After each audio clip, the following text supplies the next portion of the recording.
Ya pemirsa, langsung kami akan ajak Anda berbincang bersama dengan keluarga dari korban pelecehan di Rumah Sakit Hasan Sadikin Bandung. Sudah tersambung melalui sambungan Zoom bersama dengan kami ada Kang Age. Assalamualaikum, selamat malam Kang Age.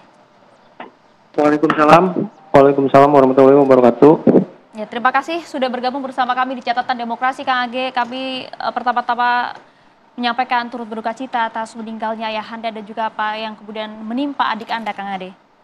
Baik, terima kasih atas perhatiannya.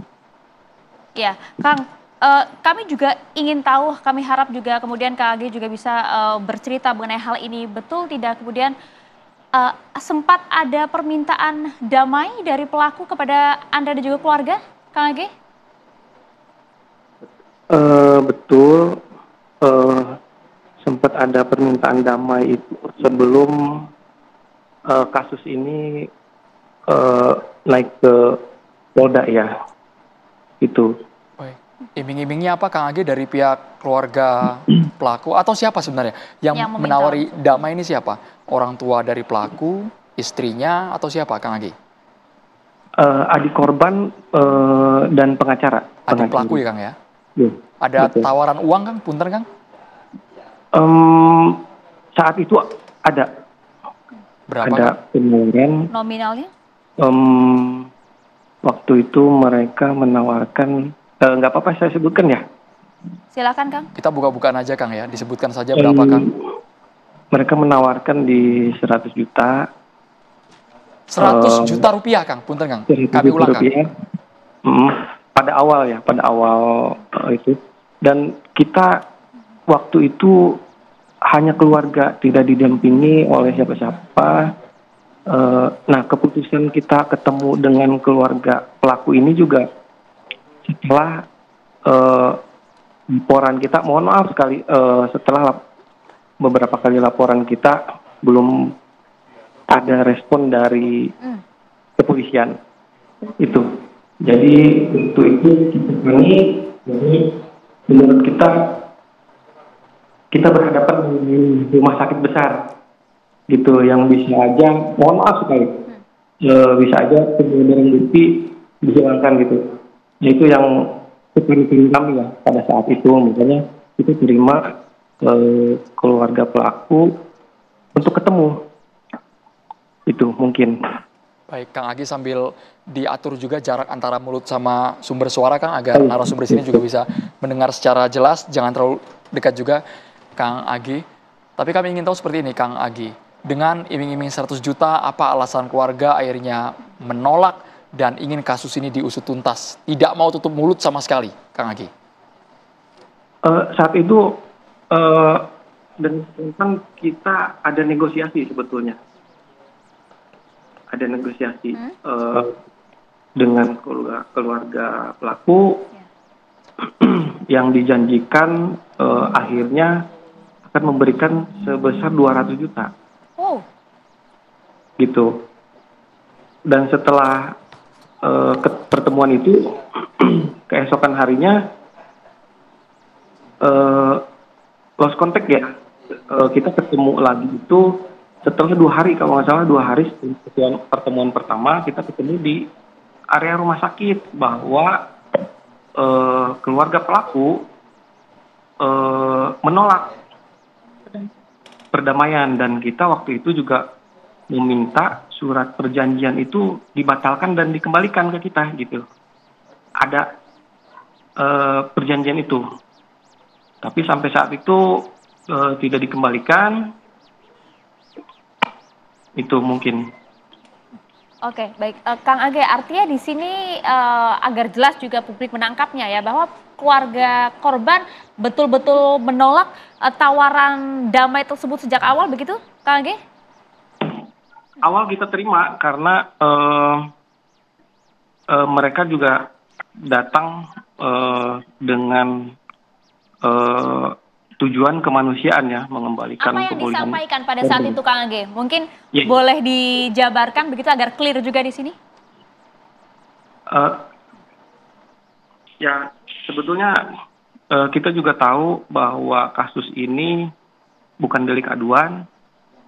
Adapun pihak keluarga pelaku meminta maaf, ya dalam proses ini kita memaafkan, tapi tuntutan kita juga jelas dan itu juga ditekankan oleh Polda karena rekomendasi Polda juga jelas terhadap keluarga kita bahwa proses ini tidak bisa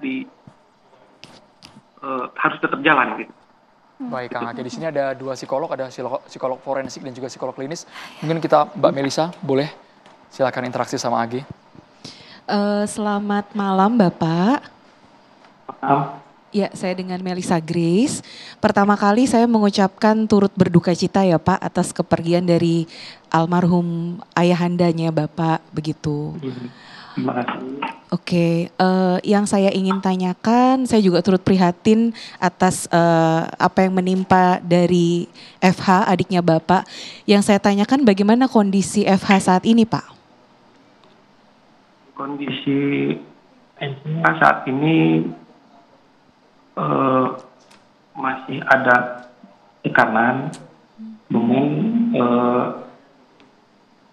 karena ada bantuan juga dari Dinas Bantuan Hukum, dari PPK juga, pendampingan psikologis itu masih tetap berjalan, jadi mudah-mudahan dalam waktu dekat juga bisa berangsur baik gitu. Oke, Bapak tadi mengatakan bahwa masih ada tekanan itu, Bapak melihatnya atau mengamatinya dari perilaku yang seperti apa Pak dari FH ini?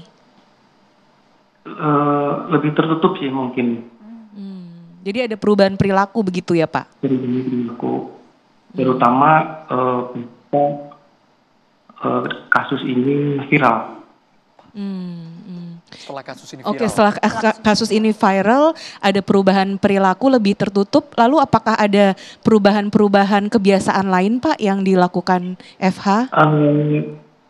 Kita juga keluarga masih mengontrol itu dengan kegiatan-kegiatan keseharian. Masih kita libatkan dalam kegiatan seharian supaya keseharian beliau juga masih bisa interaksi ya dengan keluarga terutama gitu. Kita menjaga sampai saat ini. Oke, jadi kalau menurut Bapak keluarga cukup memberikan dukungan begitu ya buat kondisi FH saat ini ya. Oke. Mungkin pertanyaan yang terakhir, apakah FH saat ini sudah didampingi oleh profesional? Dalam hal ini bisa psikolog klinis atau psikiater, Pak?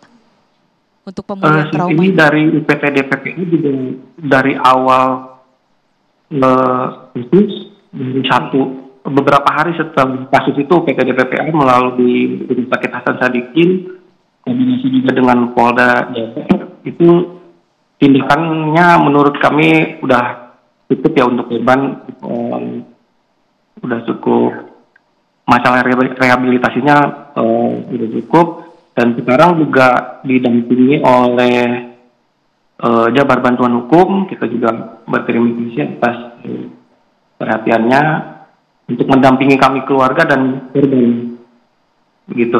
Oke, baik. Ya, terima kasih ya Pak. Semoga kondisinya FH segera pulih, meskipun kita tahu bahwa untuk pemulihan trauma pasti butuh waktu sendiri. Terima kasih. Terima kasih. Kang Agi Hatur Nuhun sudah bergabung di Catatan Demokrasi.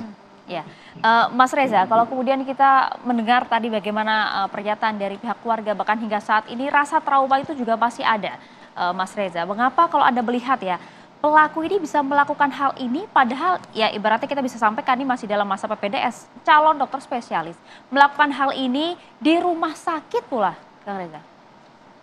Sayangnya tidak ada teori tunggal untuk menjelaskan tentang kenapa orang termasuk oknum dokter bisa melakukan kekerasan seksual. Kalau ditanya ke kalangan feminis, hampir bisa dipastikan pasti mereka memakai teori power asymmetry, relasi kuasa yang timpang. Superior berhadapan dengan inferior, dominan berhadapan dengan submisif, top dog berhadapan dengan underdog. Nah, pihak yang kuat itulah yang berpotensi menjadi pelaku, pihak yang lemah akan menjadi korban. Dalam situasi atau relasi antara pasien dengan dokter, kira-kira awam mengatakan siapa yang powerful, siapa yang dominan, Dokter. siapa yang mengendalikan, siapa yang top dog, kita bisa temukan jawabannya. Sehingga, maaf kata, dari sisi yang negatif, relasi antara dokter dengan pasien memang relasi yang rawan. Kalau dokter kemudian tidak kuat iman, tidak taat etik, tidak disiplin, tidak terawasi, apalagi konon punya kelainan seksual, punya gangguan kejiwaan, maka semakin superior dia, semakin kuat kemungkinan dia untuk melakukan kejahatan terhadap orang yang semestinya dia sembuhkan. Tetapi bagi saya, penjelasan pada dimensi individu saja tidak cukup. Beberapa waktu yang lalu, saya bertukar pikiran dengan Dr. Nazar. Dulu pernah jadi pengurus Ikatan Dokter Indonesia. Dari tukar pikiran kami saya simpulkan harus ada push factor dan bertemu dengan pull factor. Faktor pendorong dan faktor penarik. Faktor pendorongnya oke lah kita bicara individu per individu. Dokter di Bandung, dokter di Garut. Tapi pull faktornya ada dua hal yang tampaknya tidak bisa kita abaikan. Dan tadi sore terbenarkan oleh Ketua Ikatan Dokter Indonesia ketika saya berkesempatan berdiskusi langsung dengan beliau. Ada dua terkait dengan faktor penarik yang menyebabkan peristiwa ini terjadi. Pertama, disinyalir bahwa 2 tahun terakhir ini ada problem penegakan etik di profesi kedokteran. Dr. Eva yang bisa elaborasi itu. Dan ternyata terbenarkan. Anggapan saya itu terbenarkan oleh Ketua Ikatan Dokter Indonesia. Satu itu. Yang kedua, saya memandang bahwa paling tidak sebagian masyarakat punya ekspektasi yang berlebihan terhadap yang namanya psikotes. Seorang dokter atau calon dokter dikenakan psikotes. Hasilnya bagus. Seolah-olah dianggap akan seterusnya bagus. Padahal kondisi psikologis manusia fluktuatif, dinamis. Hari ini sehat, besok sakit. Hari ini normal, besok abnormal. Besok bagus, besok jelek. Besok baik, besok buruk, dan seterusnya. Nah, sayang beribu sayang, kondisi yang fluktuatif atau kondisi dinamis ini tidak akan bisa masuk dalam radar psikotes. Apalagi kalau yang dites orang yang cerdas, sekaligus licik. Dia bisa mengkadali psikotes, dia bisa hengki-pengki dengan yang mengadministrasikan tes, dia bisa mempraktikkan malingering, pura-pura sakit, atau disimulation, pura-pura sehat. Itu berbagai macam taktik busuk yang bisa orang lakukan untuk mensiasati psikotes. Karena itu, ayo kita realistis. Untuk mengontrol dokterkah, psikologkah, atau profesi apapun, agar taat etik, taat azas, daripada mengandalkan psikotes, lebih baik andalkan pengawasan yang terus-menerus. Ketika seseorang merasa bahwa diri dia terus-menerus diawasi oleh CCTV, terus-menerus diawasi oleh kolega, terus diawasi oleh lembaga, maka dia akan mengendalikan dirinya. Karena itu sekali lagi, andalkan pengawasan yang terus-menerus. Sayangnya, pengawasan yang terus-menerus ini pula yang disinyalir tidak begitu optimal dijalankan oleh otoritas terkait profesi kedokteran. Baik pengawasan oleh teman sejawat, pengawasan oleh rumah sakit, pengawasan oleh sekolah, pengawasan oleh organisasi profesi, dan pengawasan oleh kementerian. Paripurna sudah. Push faktornya ada, dimensi individu, pull faktornya ada, kelengahan pengawasan di sana-sini. Sehingga apa boleh buat? Memang kita masyarakat awam punya kekhawatiran bahwa peristiwa kejahatan seksual biadab semacam ini tidak hanya dilakukan oleh 1 atau 2 atau 3 oknum dokter saja, tidak. Sebentar Mas, dugaan Anda kenapa menguatkan lebih dari 1-2 dokter? Kenapa Mas Reza meyakini itu Mas? Pertama, saya berkesempatan di TV One juga berbincang dengan Dr. Mirza yang pertama kali mengekspos kasus ini ke publik. Dari beliau keluar kosakata banyak, budaya, dan seterusnya. Jadi kita tidak bisa lagi menganggap masalah ini sebagai masalah yang sifatnya insiden. Oh, ini hanya insiden kok, satu saja, tidak. Tapi jangan-jangan sudah sebuah fenomena. Mudah-mudahan saya keliru. Itu satu, alasan satu. Yang kedua, ada riset yang mengatakan begini. Kalau kita bicara tentang pelaku kejahatan yang berulang, spesifik pelaku kekerasan seksual yang berulang, berarti residivis. Risetnya menunjukkan menjelang dia memangsa korban ke-6, baru dia dipergoki oleh otoritas penegakan hukum. Artinya, ketika pelaku ini memangsa korban pertama, dia lolos. Memangsa korban kedua, dia lolos. Dan seterusnya, sampai korban kelima. Begitu dia mau memangsa korban ke-6, barulah otoritas penegakan hukum berhasil mengendus kelakuan jahatnya. Maksud Anda begini, Mas Reza, bahwa kasus yang berada di RSHC pelaku tidak hanya sekali melakukan ini? Karena itu sejak awal saya katakan, saya berusaha menyemangati Pak Dirkrimum dan jajaran, coba angkat kemungkinan bahwa korban bukan hanya satu.